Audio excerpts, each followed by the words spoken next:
Olá, queridos e queridas, abençoados e abençoadas do meu canal, sejam bem-vindos e bem-vindas ao segundo vídeo do estudo do Apocalipse.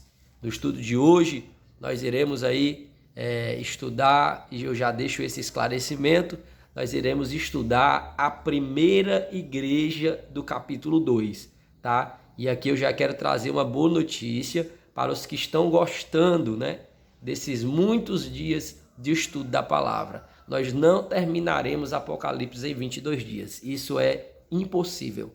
Por que, Alan? Porque eu quero trazer para todos nós um bom estudo e não uma coisa atropelada, uma coisa mal explicada. Então, ontem, estudando o capítulo 2, me preparando para a gravação, eu percebi que não era possível trazer um bom estudo se eu apresentasse para vocês o capítulo de Apocalipse, o capítulo 2, todo em um vídeo. Ou o vídeo ficaria muito longo, ou ficaria aí um entendimento um pouco misturado. Então nós vamos hoje estudar a primeira igreja do capítulo 2, porque o capítulo 2 de Apocalipse vai conter aí 3 igrejas, certo? Eu preciso te lembrar que no capítulo 1, João se apresentou quem estava com ele, né? Ele mostra todo o início do cenário, e aí nós precisamos recordar que o início do capítulo 2 foi exatamente Jesus falando para ele que ele ia enviar cartas, e essas cartas seriam enviadas para as igrejas. Então, no capítulo 2, nós já começamos aí a conhecer e já ver essa ação do envio das cartas para as igrejas. Ok? Se você não é inscrito no canal, se inscreve aqui embaixo, ativa o sininho, dá o like, compartilha e deixa o teu comentário. E aí eu já te convido a orarmos, porque como eu sempre falo, sempre ensino, sempre que formos ler a Bíblia, em qualquer momento, é bom que sempre você faça uma oração antes, para que o Senhor abra o teu entendimento. Vamos orar? Bendito Deus e eterno Pai, te damos graça, te louvamos e te exaltamos por mais essa oportunidade. Senhor, te pedimos a tua ajuda, o teu auxílio no bom entendimento da tua palavra. Assim, te pedimos em nome do teu Filho. Amém. Graças a Deus. Capítulo 2, no cabeçalho aí, a epígrafe, né, que é esse nomezinho em negrito, tem escrito assim: Carta à igreja de Éfeso, ok? Ao anjo da igreja em Éfeso escreve: assim declara aquele que tem as 7 estrelas na mão direita. E se você me assistiu no primeiro vídeo, você sabe que as 7 estrelas na mão direita de Jesus são os 7 pastores responsáveis pelas 7 igrejas, ok? Porque as estrelas representam os anjos das igrejas, e eu já expliquei também que os anjos das igrejas no original representam mensageiros, tá? Não quer dizer que tem um anjo lá. Ah, irmão Alan, não, lá tem um anjo de asa. Não, queridos, tá? A palavra anjo na Bíblia é mensageiro. Então, o apóstolo João está dizendo que ali a carta está sendo enviada para o pastor da igreja, ok? Então, as 7 estrelas na mão direita, que eu expliquei que mão direita também representa autoridade, são os pastores. E aí eu quero aqui abrir um parêntese para trazer aqui uma explicação que eu acho que vai ser muito favorável para muita gente. Alguns que estão me assistindo já são estudiosos da palavra e vai achar isso uma bobagem. Porém, o meu objetivo na gravação desses vídeos é exatamente alcançar as pessoas que estão querendo aprender a Bíblia. Eu quero deixar bem claro que essas gravações dos meus vídeos não será direcionada aos teólogos, aos grandes estudiosos, não. A minha linguagem aqui vai tentar ser o mais simples possível, trazendo a explicação mais clara possível, porque o meu público-alvo são as pessoas que estão querendo aprender a palavra. Então, eu já quero trazer um esclarecimento para você, tá? Muita gente tem uma dificuldade de entender quem é esse João aqui, se esse João que escreve Apocalipse é o mesmo João Batista, se é o mesmo João do Evangelho, se é o mesmo João da carta de João aqui, que é antes de Apocalipse. E aí eu preciso trazer essa explicação para que as pessoas consigam entender quem é quem, tá? Eu preciso te explicar que João do Evangelho é o mesmo João de Apocalipse e é o mesmo João da carta de João antes de Apocalipse, tá? Fica muito fácil de entender assim, ó. O João do Evangelho é o mesmo João de Apocalipse e o mesmo João da carta de João antes de Apocalipse. Esse João aqui é o apóstolo, tá? Foi o que andou com Jesus, foi o que ali, segundo o texto, ele se debruçava sobre o peito de Jesus. E João Batista, Alain? João Batista é um personagem que aparece no começo de todos os evangelhos, tá? E ali ele vai ter a sua morte, uma morte terrível, a sua cabeça decepada. Pronto. Ficou muito fácil de entender. João Batista é aquele personagem que aparece no começo dos evangelhos, batizando o povo nas águas, tá? E aí, logo em seguida, a gente vai ver ele sendo morto com a sua cabeça decepada.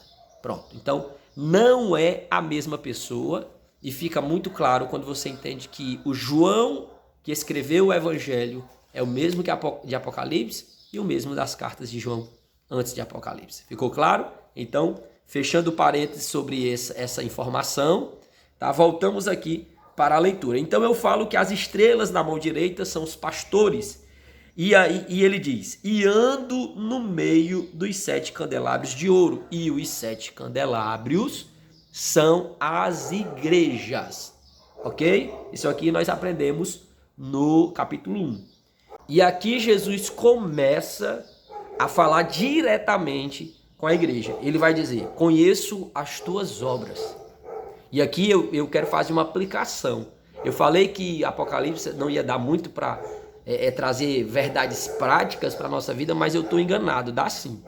E aí eu já começo aqui. Jesus diz para a igreja de Éfeso, eu conheço as tuas obras. E eu já quero lembrar a mim e a você, que quando eu estava estudando ontem, eu lembrei disso. Jesus, ele conhece as nossas obras. Deus, o Eterno, o Todo-Poderoso, ele conhece as nossas obras. Ele sabe o que nós estamos fazendo, o que nós estamos falando, o que nós estamos pensando. Então nós precisamos andar todos os dias da nossa vida com essa mentalidade. Deus sabe o que eu estou fazendo, ok? Conheço as tuas obras, tanto o teu trabalho árduo como a tua perseverança, e que não podes tolerar pessoas más, e que puseste à prova aqueles que a si mesmos se declaram apóstolos, mas não são, e descobriste que eram impostores, ok? E aqui entra uma polêmica aqui, né? Jesus, ele está elogiando a igreja de Éfeso, mostrando seus pontos positivos, suas qualidades. Olha, vocês têm um trabalho árduo, vocês são perseverantes, vocês não toleram pessoas más, isso é muito bom, parabéns. Vocês colocaram à prova aqueles que a si mesmo se chamam apóstolos. E aqui eu quero, em rápidas palavras, falar de um assunto muito polêmico nos dias de hoje, que é as pessoas que se intitulam apóstolos, né? Muitos e muitos teólogos não concordam, inclusive eu não concordo, tá? Por quê? Porque muitos teólogos afirmam que para ter sido apóstolo, essa pessoa teria que ter algumas, tipo assim, algumas exigências, e uma dessas era ter visto Jesus face a face, tá? Ser testemunha ocular de Jesus Cristo. Ok? Então os apóstolos, eles se encerravam ali em Paulo. Alguns teólogos defendem isso, tá? E eu disse aqui, apesar de que eu falei que eu não defendo muito sobre essa questão de apóstolo hoje, mas eu já tenho dito aqui no vídeo anterior que eu não vou trazer muito a minha posição. Mas nesse momento aqui eu abro uma sessão e digo, eu não concordo muito, tá? Mas respeito quem se intitula, e aí cada um responderá diante de Deus. Mas naquela época já estava tendo esse problema. Para você ver como essa questão de pessoas se intitularem apóstolo não é de hoje. Naquela época já estava tendo esse problema, de pessoas se auto-intitulando apóstolos. E aí, a igreja, que naquela época era muito sadia, muito inteligente, colocava essas pessoas à prova, tá? Colocava a prova como, Alan? Colocava a prova prestando atenção no seu ensino. Se o seu ensino estava de acordo com as escrituras, gente, se a igreja de hoje, que anda seguindo os apóstolos, fizessem isso, com certeza esses também seriam reprovados, tá? Por quê? Porque, infelizmente, a maioria dos que se intitulam apóstolos hoje estão trazendo um evangelho muito longe das escrituras. Cheio de indulgências, cheio de coisas aí, né? Cheio de enfeites e coisas miraculosas. E aí a igreja da época fez isso. Eles começaram a ouvir essas pessoas, ó, vamos ouvir vocês. Mas aí começaram a ver que o que eles pregavam não estava nas escrituras, não tinha base. Eles estavam forçando a barra. E aí logo reprovavam essas pessoas. Versículo 3.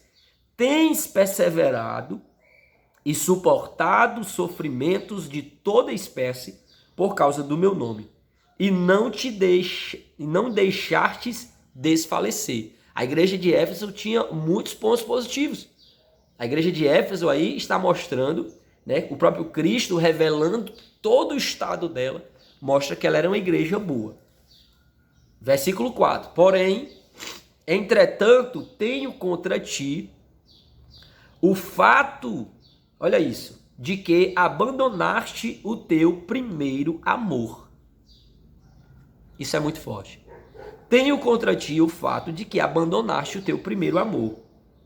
Recorda-te, pois, de onde caíste, arrepende-te e volta à prática das primeiras obras. A igreja de Éfeso era uma igreja que suportava sofrimento, que não tolerava pessoas más, mas ela não estava mais, entenda isso, ela já não estava mais naquele amor do começo. Quando eles receberam o evangelho de Jesus Cristo ali, entenderam, aceitaram no coração e começaram a praticar, e começaram a viver. Eles já não tinham mais aquele vigor, aquela garra, aquela força do primeiro amor. E infelizmente, queridos e queridas, essa é a realidade. Muitos de nós que estamos aqui agora, eu que gravo, você que me assiste, não estamos mais vivendo aquele primeiro amor. Você lembra como nós éramos? Isso é uma realidade. Eu me coloco aqui junto com quem está sendo alvo dessa realidade. Você lembra como a gente era? A gente queria estar em tudo, participando de tudo. A gente tinha vontade de falar de Jesus para todo mundo. A gente queria trazer todo mundo para a igreja. Você lembra como a gente era? E nós não somos mais assim. E o pior de tudo é que nós, às vezes, intitulamos esse comportamento como maturidade. Não, agora é porque eu sou maduro na fé. Eu sou outra pessoa. Mas, às vezes, isso não é maturidade. Às vezes, isso é um desleixo mesmo. Às vezes, isso é um amor menor do que aquele primeiro. E aí, Jesus aqui está falando para a igreja de Éfeso que ela deve se recordar de onde caiu. Ou seja, aonde foi, Éfeso, que vocês deixaram de ter aquele amor que vocês tinham? Aonde foi que vocês começaram a ter essa dedicação menor a mim? E aí volta para lá e continua de onde vocês pararam. Porque, e aqui vai ficar muito sério. Jesus diz assim: porquanto, se não te arrependeres, em breve virei. Contra ti tirarei o teu candelabro do seu lugar. Você aprendeu comigo no capítulo 1 que candelabro é a igreja. Olha isso, olha o que Jesus está dizendo. Se vocês não se arrependerem e não voltarem às práticas do primeiro amor, eu vou tirar a igreja. Eu vou remover a igreja. Não vai ter mais lugar, não vai ter mais a comunhão, não vai ter mais o povo. Eu vou dispersar vocês. E Jesus fala isso com propriedade porque o seu pai fez isso com Israel. Quando Israel abandonava Deus, o seu amor diminuía, né, e eles começavam ali a praticar coisas que não agradavam a Deus, começavam a adorar a ídolos, a imagens, Deus pegava Israel e espalhava. E isso não é nenhum problema para Deus fazer isso também com a igreja, tá? ok? Então, Éfeso está debaixo dessa situação, dessa ameaça. E aí ela precisava, na época, se voltar para Deus e dizer, vamos voltar ao primeiro amor. Nós somos uma igreja boa, uma igreja positiva, mas nós estamos falhando nisso. E aí, versículo 6. Tens, contudo, a teu favor que odeias as práticas dos nicolaítas, as quais eu também odeio. E aí eu fui pesquisar, eu fui estudar quem eram esses nicolaítas, que tipo de prática esses nicolaítas faziam. E aí você vai perceber, nós vamos na continuação dos outros estudos, porque nós vamos ler sobre eles de novo em outras igrejas, nós vamos ver que a própria Bíblia não traz muitos detalhes. João, ele não se preocupou em trazer muitos detalhes sobre o que essas pessoas faziam. Estudando, vendo alguns teólogos falando, eu vi que eles falam que talvez esses nicolaítas, eles eram pessoas convertidas ao evangelho, mas que queriam trazer para a igreja algumas crenças pagãs, algumas práticas que Deus reprovava, tá? E aí existe também um outro argumento, que esses nicolaítas eram seguidores de um homem chamado Nicolau, tá? Que esse Nicolau também, ele era um convertido, mas ele queria trazer o seu paganismo, ou seja, as suas práticas antigas de religião para dentro da igreja, tá? É como se alguém fosse de uma outra denominação bem diferente dos evangélicos, aqui uma explicação, e ele se converte, ele diz, eu sou evangélico agora. Mas eu vou deixar esse vídeo aqui um pouquinho polêmico. Na verdade, a gente vê isso acontecer hoje. E isso tem me deixado indignado. Eu tenho ficado brabo com esse negócio. Pessoas que se intitulam evangélicos, tá? Mas continuam vivendo a mesma vida de antes. Aonde eu quero chegar? Um exemplo muito claro hoje são os famosos. Principalmente artistas da música, né? Que se declaram evangélicos. E aí, alguém aqui pode me apedrejar, pode falar o que quiser, tá? Mas não vai mudar o que eu penso sobre isso, tá? Se você gosta de alguém aí que tem esse comportamento, essa prática, te respeito, mas eu preciso falar a verdade, doa quem doer, tá? A pessoa se converte ao evangelho, diz que é evangélico, mas vive do mesmo jeito, cantando as mesmas músicas imorais que incentivam o adultério, a traição, a prostituição, a bebida, e continua bebendo desenfreadamente, tá? Fazendo apologia à bebida e se intitula evangélico. Isso aí, para mim, dentro do que eu estudei, o máximo que eu pesquisei sobre os nicolaítas, essa pessoa vive na prática dos nicolaítas e tá cheio de igreja que aceita esse tipo de coisa. O pastor passando uma mãozinha na cabeça, dizendo, não, o importante isso aí é a sua profissão, meu filho. É a sua profissão, cantar uma música que incentiva a mulher a ser vulgar, incentiva a mulher a ser praticamente uma mulher da vida. Ela não valorizando o seu corpo e ela tendo muitos homens. Não, isso aí é o seu trabalho, meu filho. Incentivando os homens a beber por todo motivo. Se tá triste, bebe. Se tá alegre, bebe. Vamos beber por tudo. Não, o homem não é para ter mulher, é para ser solteiro. Gente, isso aí não é o evangelho de Jesus Cristo. Se você não consegue largar essa vida, assuma que é por causa da vida boa que você tem, por causa do dinheiro que você tem, mas o evangelho de Jesus Cristo é um evangelho de renúncia, tá? Desculpa aí, mas essa é uma verdade. Então, os nicolaítas, a igreja de Éfeso tinha esse ponto positivo, ela não aceitava a doutrina sendo implantada dentro da sua igreja. Tá? Então, a igreja de Éfeso, ela tinha um ponto negativo. Qual era o ponto negativo de Éfeso? Que ela abandonou aquele primeiro amor, aquele coração que ardia, que queria estar lendo a Bíblia, que queria estar orando, jejuando, queria estar nas programações da igreja. Vai ter vigília, vamos. Vai ter oração, vamos.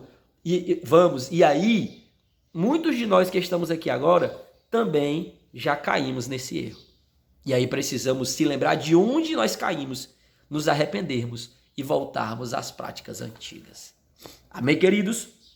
E aí, versículo 7, termina a igreja de Éfeso dizendo: quem tem ouvidos, compreenda o que o Espírito declara às igrejas.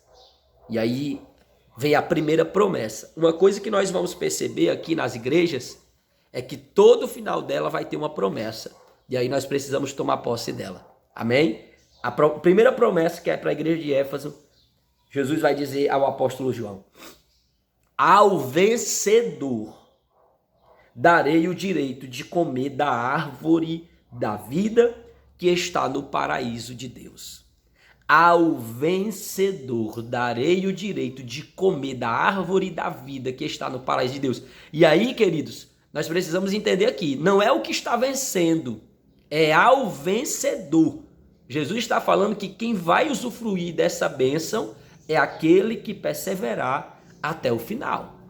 Ok? Então aqui nós encerramos o vídeo de hoje. Como eu falei, o capítulo 2 vai ser dividido aí, porque nós vamos falar de cada igreja, para que fique claro. Deixa eu trazer aqui só mais uma coisinha para você anotar aí sobre a igreja de Éfeso.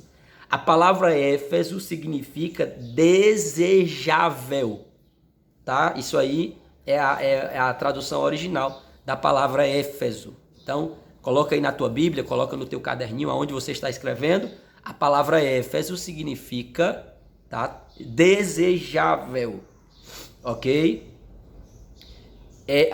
Depois que você colocou aí desejável, a cidade de Éfeso era uma cidade, tá? Se você quiser escrever isso também, depois você pode ver no vídeo no YouTube, você volta lá, dá pausa e você escreve, tá? A igreja de Éfeso, perceba isso, apesar de ter a igreja lá, mas a igreja de Éfeso ali, ela estava envolvida, ou seja, ao seu redor tinha uma prática de idolatria, tá? Existia uma padroeira da cidade de Éfeso chamada Artemis ou Diana, ok? Que era ali venerada por seus cidadãos. Os cidadãos de Éfeso, eles veneravam uma padroeira chamada Artemis, mas também pode ser chamada de Diana, ok? E quando Paulo chegou ali em Éfeso para pregar a palavra, Paulo ali foi,